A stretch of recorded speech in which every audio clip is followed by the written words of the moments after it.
está aqui, na verdade, assim, não é nem bem uma pergunta, é uma sugestão de um assunto, tá? E nos pediram aqui o seguinte, olha, falaram aqui, falem sobre divórcio e novo casamento, tá? Então, nós vamos aqui tentar trazer um esclarecimento, um apanhado sobre esse assunto, porque a verdade, gente, é que esse é um dos maiores questionamentos, tá? Que hoje as pessoas têm, vamos dizer, principalmente entre os cristãos. Existe muita dúvida acerca disso, existe muito palpite, muitas linhas, tá, de orientação acerca disso. Então, o que nós vamos fazer aqui? Nós vamos responder esse questionamento, essa sugestão de questionamento, tá? Acerca desse assunto, nós vamos falar e a gente precisa fazer o quê? Fazer uma pergunta dentro da pergunta. Qual que é a pergunta? O que a Bíblia diz sobre divórcio e novo casamento? Sim. Então, vamos lá, gente. Primeiro, eu quero convidar você a gente buscar entender o que é que a Bíblia fala sobre divórcio e novo casamento. Então, primeira coisa que a gente precisa se atentar é sobre que a gente precisa ressaltar que o que acontece depois da conversão de uma pessoa tem um peso diferente, tá? Por que nós estamos dizendo isso? Porque o próprio Deus, a própria Bíblia, e é interessante porque acredito que é no Evangelho de Lucas, e você pode conferir, eu vou pegar essa referência aqui agora, Evangelho de Lucas, no capítulo 12, versículo 47 e 48, Evangelho de Lucas, capítulo 12, versículo 47 e o 48. Vamos ver o que está dizendo aqui. Fala assim, olha.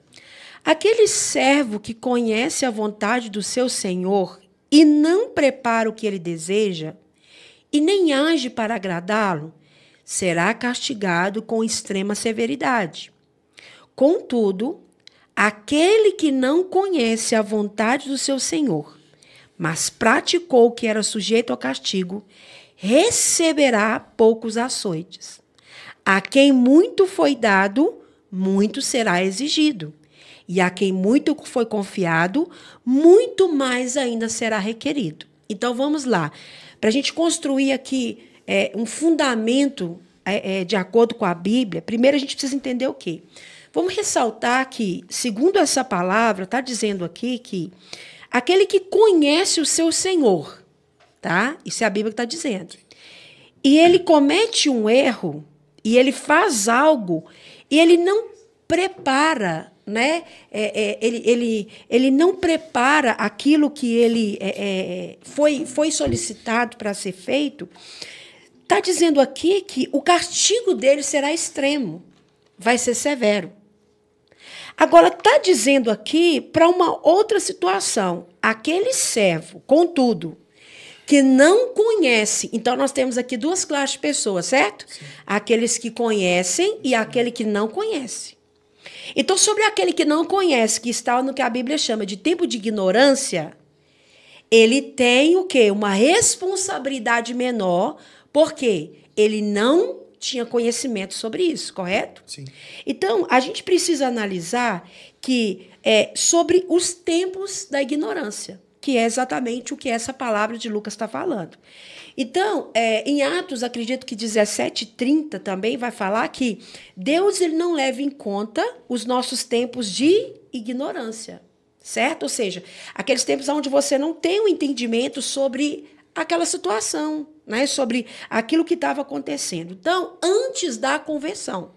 Então, gente, primeiro, a gente precisa entender o quê? Falem sobre divórcio e novo casamento. Em qual situação?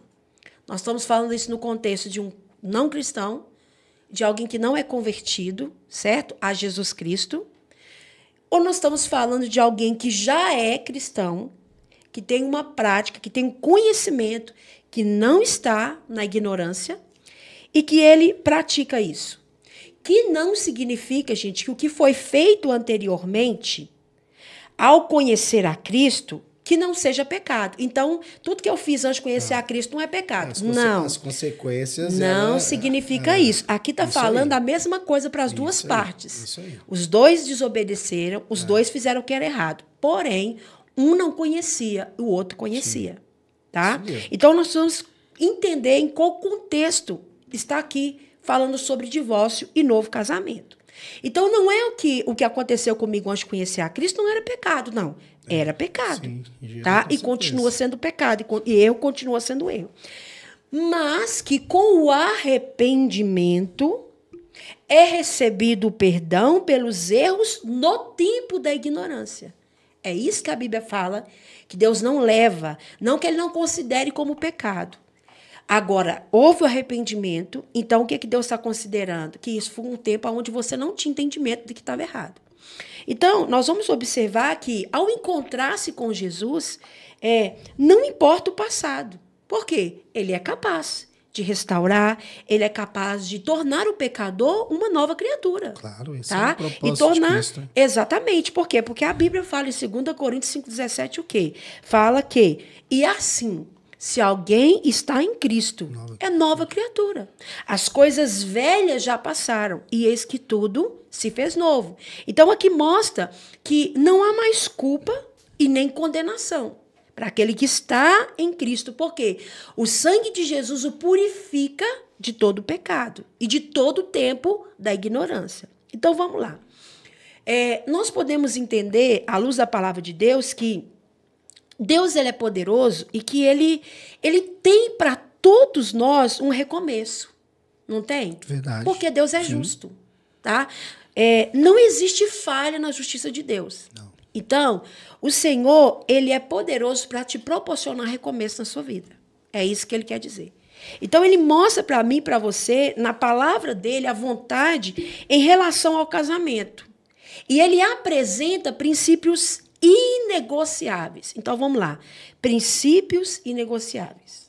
Tá? É o que Deus apresenta. Pegar um gancho aí, que você já começou a falar de princípios aí. E hoje, quando eu vejo essa pergunta aqui, né? Fale sobre divórcio e novo casamento. A gente tem visto como que as coisas têm estado deturbadas, né? Tem como que as coisas estão assim... Cada dia que passa, estão tentando anular, estão tentando mexer em algo que não se deveria mexer. É negociável. Não é negociável. Estão tratando, e um deles é igual você já começou falando, por isso que eu peguei esse gancho do princípio. Uhum. E hoje você vê pessoas, até com modelos, né, se dizem de casamento, que são totalmente contrário daquilo que a gente viu, aprendeu, entendeu e vê que é um modelo, sim, de casamento. Né, de forma que Deus escolheu para unir pessoas, unir o homem e a mulher e assim dar continuidade, constituir uma família. Sim. Então, hoje em dia, a gente vê que já tem pessoas que têm certos tipos de modelos, né, quando elas vão no cartório casar, elas já vão armadas de uma forma do seguinte, olha, faz nesse regime porque se amanhã eu quiser mandar ele embora ou mandar ela embora, simples assim, vida que segue. Ou senão, hoje estão fazendo de uma forma que é uma falsa aliança.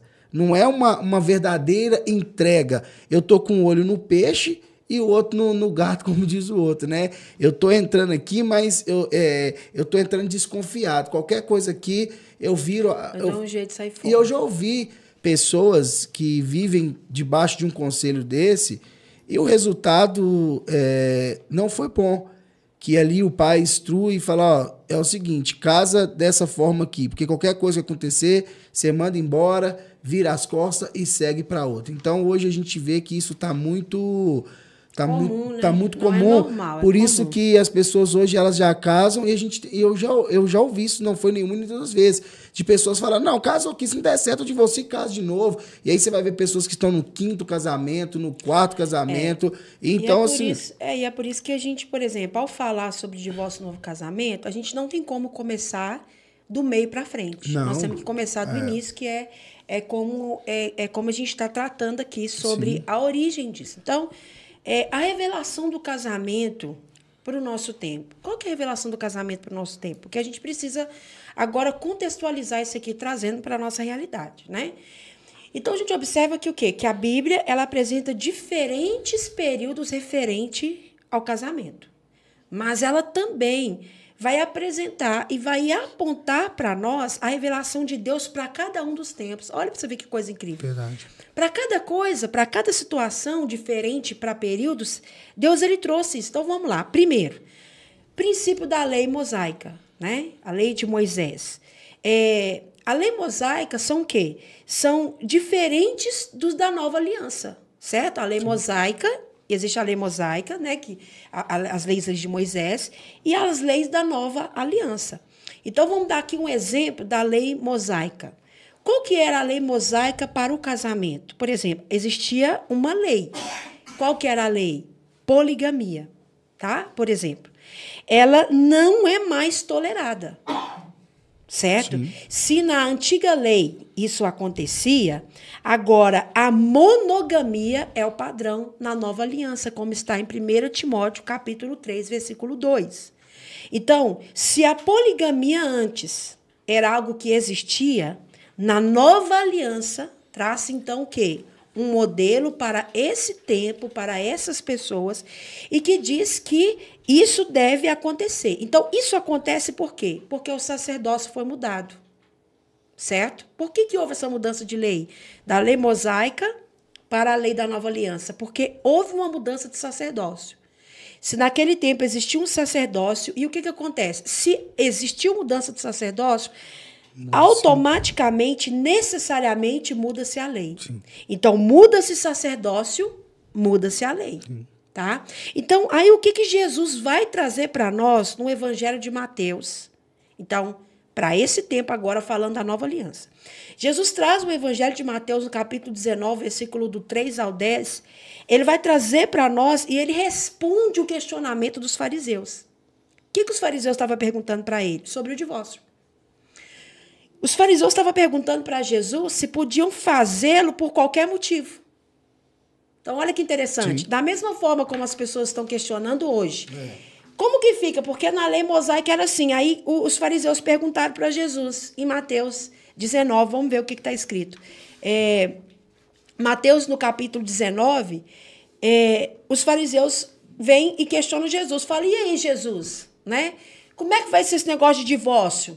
Vai ser como o Washington está falando aqui, entendeu? Chega lá e aí você, de repente, você descobre que você não quer estar mais com a pessoa e você, beleza, então pica o pé e vai embora, porque você não quer mais estar com a pessoa. Jesus responde clara e diretamente, tá? E Jesus vai falar da seguinte forma, Mateus capítulo 19, a partir do versículo 8 ao 9, vou pegar aqui. Jesus falou, ao que Jesus declarou, Moisés, por causa da dureza dos vossos corações, vos concedeu separar-se de vossas mulheres. Mas não tem sido assim, mudança. Mudou-se o sacerdócio, muda-se a lei. Mas não tem sido assim desde o princípio.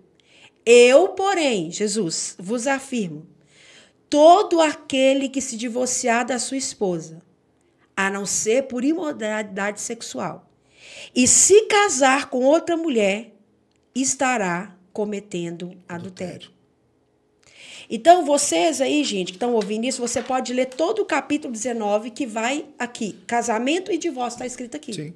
Tá? Você pode pegar esse aqui como referência, tá aqui, ó, Mateus, capítulo 19, eu peguei o versículo 8 e 9, mas você pode percorrer por todo ele aqui. Então, essa resposta aqui, a essa pergunta, não é a minha resposta, é a resposta de Jesus. Isso aí. Para os fariseus que questionaram ele. Então, o Salvador Jesus, na sua resposta aos fariseus, ele aborda 3 momentos diferentes.